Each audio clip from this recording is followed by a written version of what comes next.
बिस्मिल्लाहिर्रहमानिर्रहीम। अस्सलाम वालेकुम स्टूडेंट्स, मेरा नाम रायनूर है और मैं आपको अपने यूट्यूब चैनल पे वेलकम करता हूँ। आज के लेक्चर में हम नस्ट एंटी टेस्ट प्रिपरेशन से रिलेटेड एफएलपी नंबर 2 के लास्ट 10 क्वेश्चन जो हैं वो डिस्कस करेंगे और इन क्वेश्चन की नंबरिंग है 71 से 80 तक। इससे पहले वाले जितने भी क्वेश्चन हैं वो आप देख सकते हैं प्लेलिस्ट में एफएलपी नंबर 2 के नाम से मैंने बनाए हैं आप लोगों के लिए। तो आइए स्टार्ट करते हैं।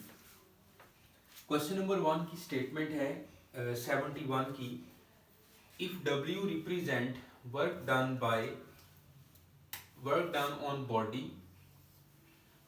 That is 28 joule, when body move 7 metre after the force of 8 newton then sine of the angle is equal to.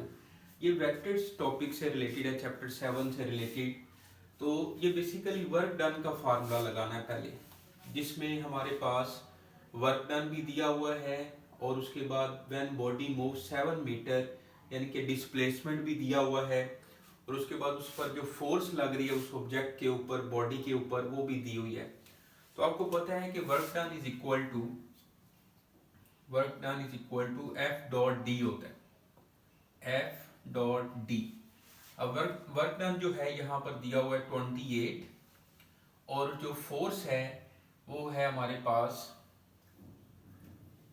Force कितनी है, work done is equal to F dot D है ना। तो यहाँ पर क्योंकि ये डॉट प्रोडक्ट है, स्केलर प्रोडक्ट, तो ये इक्वल होगा एफ वेक्टर की मैग्नीट्यूड और डी वेक्टर की मैग्नीट्यूड और साथ आएगा कोस थीटा, क्योंकि U dot we is equal to U V की मैग्नीट्यूड, u की मैग्नीट्यूड v की मैग्नीट्यूड और cos थीटा के इक्वल होता है। ये फार्मूला मैं यहाँ पे लिख रहा हूँ, u dot we is equal to u की मैग्नीट्यूड, v की मैग्नीट्यूड और साथ जो है वो cos थीटा होता है।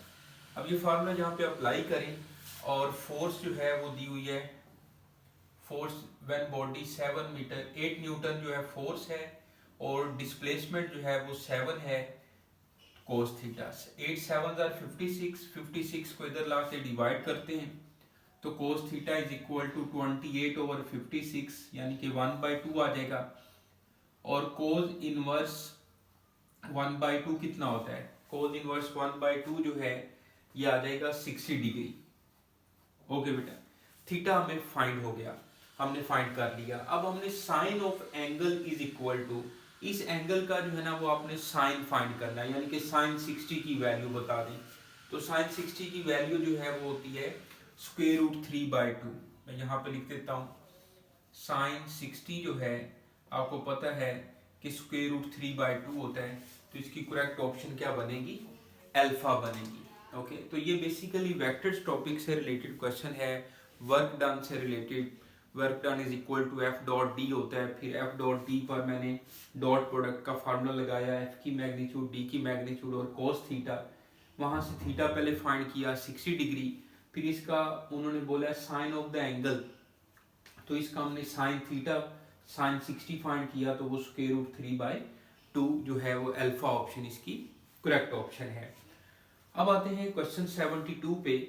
तो क्वेश्चन 72 में है कि if slopes of two lines are equal, दो लाइंस की जो स्लोप है वो अगर इक्वल हो, मींस के m1 is equal to m2 हो, तो what would you say about these lines.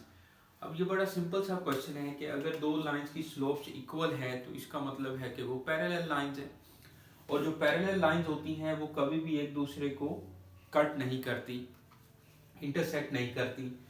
तो अल्फा ऑप्शन है lines are perpendicular, no perpendicular तो नहीं होंगे, वो पैरेलल हैं।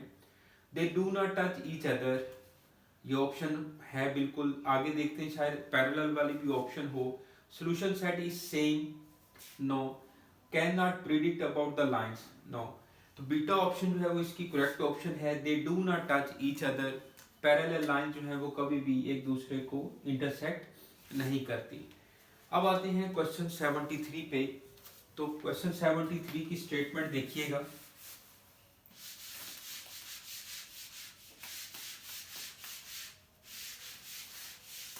इसमें हमारे पास है कि the length width and height of rectangular solid R3, 4 and 5 respectively, what is the volume of rectangular solid? Volume of rectangular solid का जो फार्मूला है वो आपको पता है कि length multiply by width multiply by height होती है। तो इसमें आपने हमारे पास जो लेंथ है वो 3 है, विड्थ जो है वो 4 है और इसकी जो हाइट है वो 5 है। तो इसको आप मल्टीप्लाई कर दो सिंपल, तो इसका वॉल्यूम आ जाएगा, volume of rectangular solid. 5 4 are 20, 23 are 60, तो इसका आंसर बनता है 60। ओके बेटा, बड़ा सिंपल सा क्वेश्चन है ये। अब आते हैं क्वेश्चन 74 पे। Number of diagonals of 8 sided polygon are. ये क्वेश्चन जो है वो कई दफा रिपीट हुआ है। Number of diagonals when of sided 8 sided polygon या 10 साइडेड पॉलीगॉन या number of triangles of 8 sided polygon. तो ये एक्सरसाइज 7.4 में चैप्टर 7 में जो है वो आपने पढ़ा हुआ है। तो यहाँ पे हम सॉल्व कर लेते हैं। आपको पता है कि जब नंबर ऑफ डायगोनल्स फाइंड करने हो तो इसका जो फार्मूला है वो NC2 माइनस n होता है, यानी कि जो नंबर ऑफ साइड्स हैं वो माइनस भी आपने करनी है। तो यहाँ पर n की वैल्यू, जो नंबर ऑफ साइड्स हैं वो 8 साइडेड हैं, तो ये आ जाएगा 8C2 माइनस 8। इसको सिंप्लीफाई करें बेटा, कम्बिनेशन का फार्मूला लगा लें, या ये मैंने पहले भी क्वेश्चंस में डिस्कस किया हुआ है कि अगर कम्बिनेशन हमने बगैर कैलकुलेटर के फाइंड करना है तो नीचे जो r है उतनी प्लेस आप ऊपर n जो है उसको पीछे लिख लें। जैसे नीचे 2 है ना, तो आप 8 को 2 प्लेस पीछे लिख लें, 8-7 फिर नीचे जो 2 है r जो है उसका फैक्टोरियल लिख लें, तो 2 into 1 और -8 कटिंग कर लें, 2 4 आर 8 और 4 7 आर 28 -8। तो कितना बनेगा, नंबर ऑफ डायगोनल्स कितने बनेंगे, 20 बनेंगे जी। चार्ली ऑप्शन इसकी बेटा करेक्ट ऑप्शन है। फॉलो करें बात, आप समझ आ रही है आप लोगों को। अब आते हैं क्वेश्चन 75 पर। क्वेश्चन 75 देखिएगा।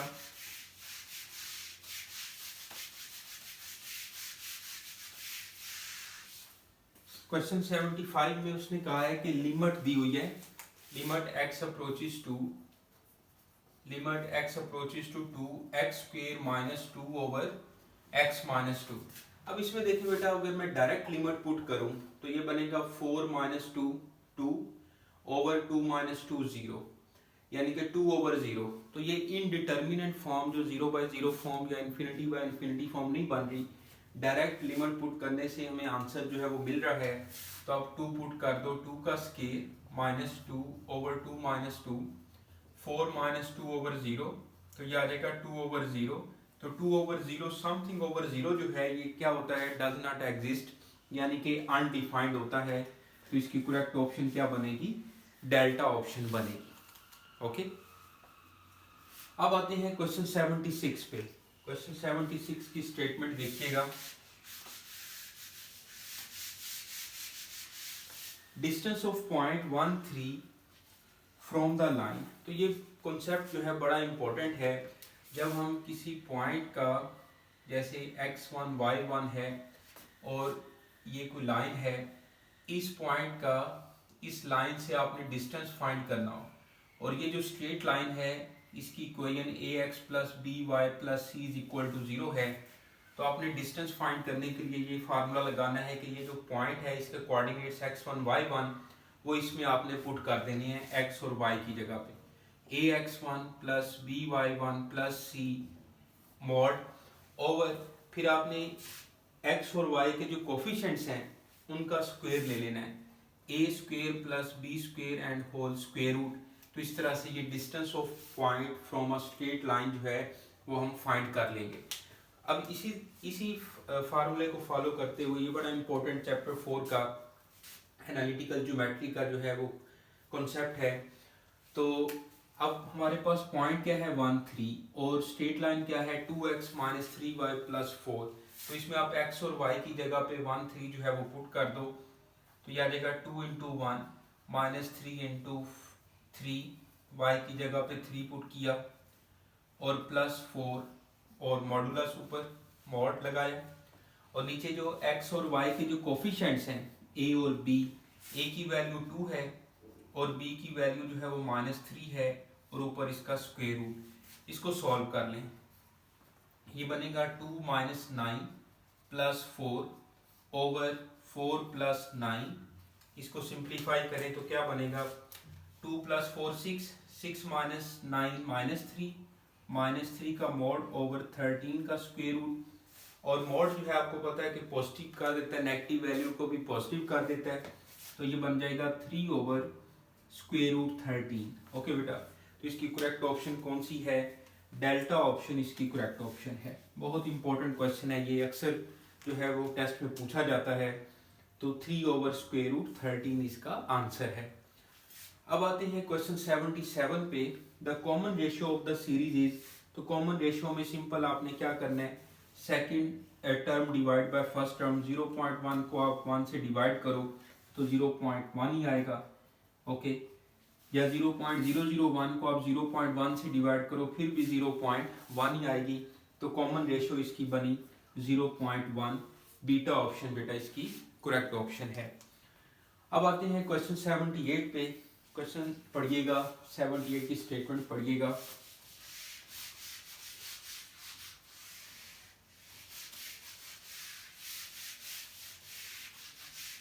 देखें, बड़ा इंपॉर्टेंट क्वेश्चन है ये। For what value of n, omega की power n is equal to omega, where omega is equal to -1 plus square root 3 iota over 2। ये क्यूब रूट्स ऑफ यूनिटी से रिलेटेड जो है क्वेश्चन है हमारे पास। और यहाँ पर उसने कहा हुआ है कि ओमेगा की power n is equal to omega है, और n की किस वैल्यू के लिए, for what value of n। Options में ये सारी जो है ना n की वैल्यू दी हुई है। अब अगर मैं यहाँ पर n की जगह पे 3n लिखता हूँ, यानी कि 3k लिखता हूँ मैं, ओके 3k। अब ये रिजल्ट हमारे पास है कि ओमेगा की पावर अगर 3n है तो वो हमेशा 1 के इक्वल होगा, और n जो है वो बिलोंग करेगा सेट ऑफ इंटीजर्स को, क्योंकि omega cube is equal to 1 होता है। तो ओमेगा की पावर चाहे पॉजिटिव हो चाहे नेगेटिव हो, लेकिन हो 3 का मल्टीपल, जैसे -3 प्लस 6 प्लस 9, 3 का मल्टीपल हो, चाहे पॉजिटिव हो या नेगेटिव हो, तो इसका आंसर हमेशा जो है वो 1 ही बनता है। अब अगर n की जगह पे मैं 3k लिख दूं, 3k, और यहाँ पर k जो है वो लाजमी बात है कि इंटीजर्स को जो है वो बिलोंग करेगा, तो इसका आंसर जो है वो हमेशा 1 ही आएगा। अब उन्होंने तो कहा है कि वो ओमेगा के इक्वल आना चाहिए, n की जगह पे ऑप्शन में से कौन सी वैल्यू पुट करें कि वो ओमेगा के इक्वल ही आए। तो जब मैं n की जगह पे 3k लिख रहा हूं तो ये 1 के इक्वल आ रहा है, तो omega 3k is not equal to omega बन रहा है, ऐसे ही है। अब जो है आपने 3k प्लस 3 जो है वो ट्राई करते हैं, आंसर जो है वो ओमेगा आना चाहिए। तो n की जगह पे मैंने 3k प्लस 3 लिखा। अब देखें, अब ओमेगा 3k को अलहदा किया, लॉज ऑफ इंडाइसिस, और ओमेगा 3 जो है 1 होगा, और ओमेगा की पावर 3k अभी हमने पढ़ा ये भी 1 होगा, तो ये ओवरऑल जो इसका आंसर है वो 1 आएगा। तो हमें क्या चाहिए, ओमेगा चाहिए।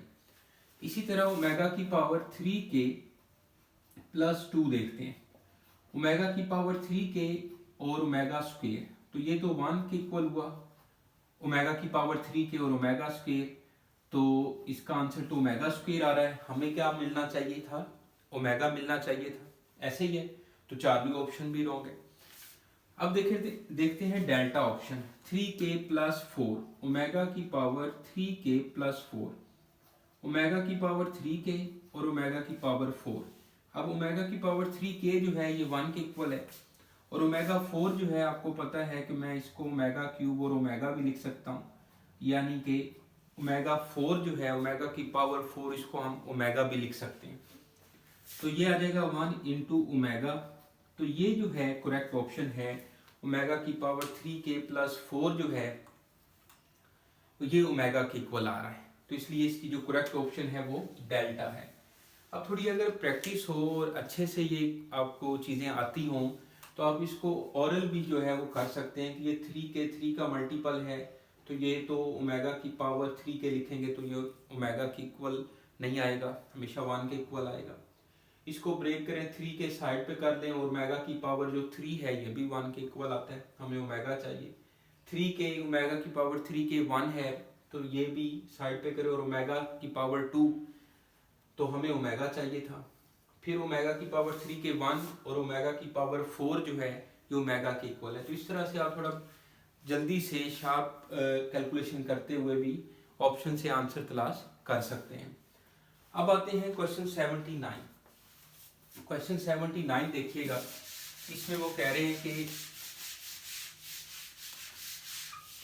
If n is not a non negative integer then number of terms in the expansion of 1 plus x की होल पावर n। अब चैप्टर 8 का ये क्वेश्चन है जिसमें हम दो जो है वो बाइनोमियल थ्योरम और बाइनोमियल सीरीज के दो फार्मूले पढ़ते हैं।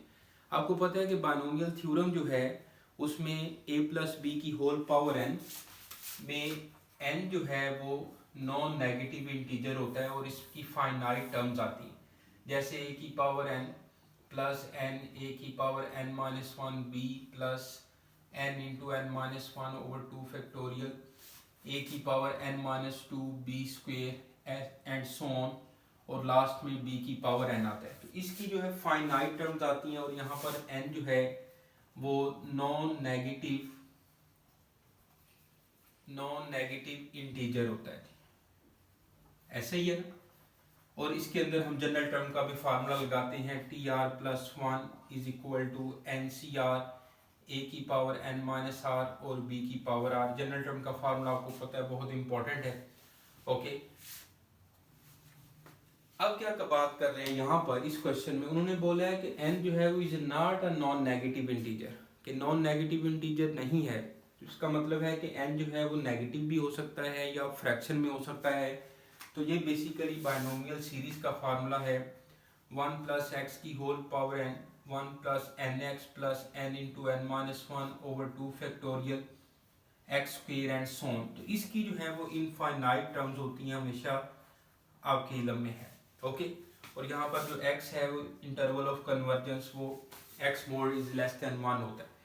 तो यहाँ पर if n is not a non negative integer के लिए जो नंबर ऑफ टर्म्स हैं इसमें कितनी आएगी, इन्फिनिटी आएगी, इनफाइनाइट होंगी। तो अल्फा ऑप्शन जो है वो इसकी करेक्ट ऑप्शन है। ओके बेटा, अब आते हैं क्वेश्चन 80 पे, लास्ट क्वेश्चन है derivative of x cube minus x over x with respect to x is. तो डायरेक्ट आप क्वेश्चन रूल भी लगा सकते हैं या सिंपल सा एक्सपेंशन है तो आप इसको पहले थोड़ा सिंप्लीफाई कर लें। मैं इसको x से अलग-अलग जो है वो डिवाइड कर लेता हूँ, ठीक है ना। X cube over x minus x over x, तो ये बनेगा एक्स स्क्वेयर माइनस 1, ऐसे ही है। अब एक्स स्क्वेयर माइनस 1 का आप डेरिवेटिव लो तो 2x माइनस 0 यानी कि 2x आ जाएगा। तो इसकी करेक्ट ऑप्शन क्या बनेगी, बीटा ऑप्शन इसकी करेक्ट ऑप्शन है, राइट ऑप्शन है। तो इस तरह से FLP नंबर 2 जो है ये हमारा कंप्लीट होता है।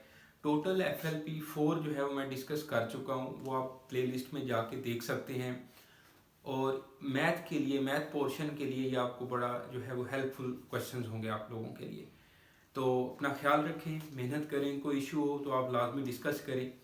नेक्स्ट वीडियो तक के लिए रायनूर को इजाज़त दें। अल्लाह हाफिज़।